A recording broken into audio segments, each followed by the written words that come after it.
Manipur the Tokhli Bairang Asida Langelactuna Ladiba, IDP Singna Lainaba, Fubala Amadi, Saitona, known as Sariba, prefabricated housing, MPCC President K. Meghachandra Nangasi Yangsin Kre.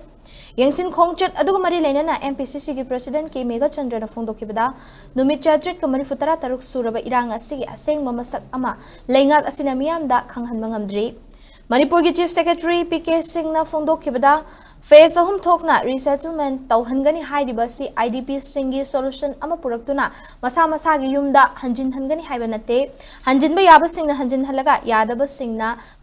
prefabricated house tadumak lehangani haibani Chief Secretary na thamlakli ba wafum asna hena community singi marakta Tokhai-Tahannaba Machak ama Oirakani mahak na makha takhibada mamang chahige September thada saba hurakliba prefabricated housing Karama matamda Legadabano Haibadu Kangmangamdri, agency na former contractor get tender Taugadabadu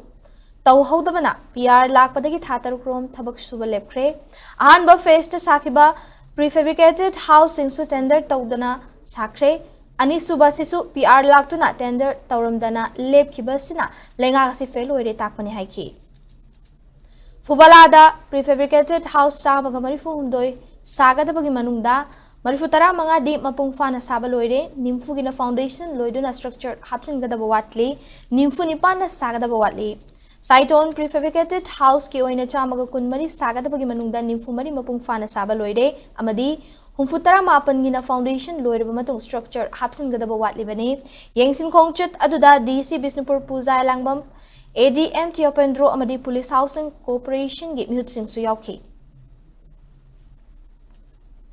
Sahi aniga thani shuraba 796 days ngasi bokta masi shuraba wasida central government amasung state government president rule government asina ngasi bokta clear picture ama IDP singi pibangam da base masi government da khoi yamna ngakeba masi nuaiteba Manipur gi chief secretary PK Singh na president rule government asigi makhada 3-phase resettlement plan of the government haina Laktoki badu akoi machi yaning de planning sida IDP Singgi leiriba posi solution ama akoi gi porokpa gi wafam yaude tasengba amadi concrete road map ama hairiba IDP Singgi makoi na masa gi original yum singda makoi gi masa gi hana leiriba lamching sida community khuding maki madugi plan si clear oide Laktoibe announcement singju masi akoigi relief camp to akoigi fabricated house ta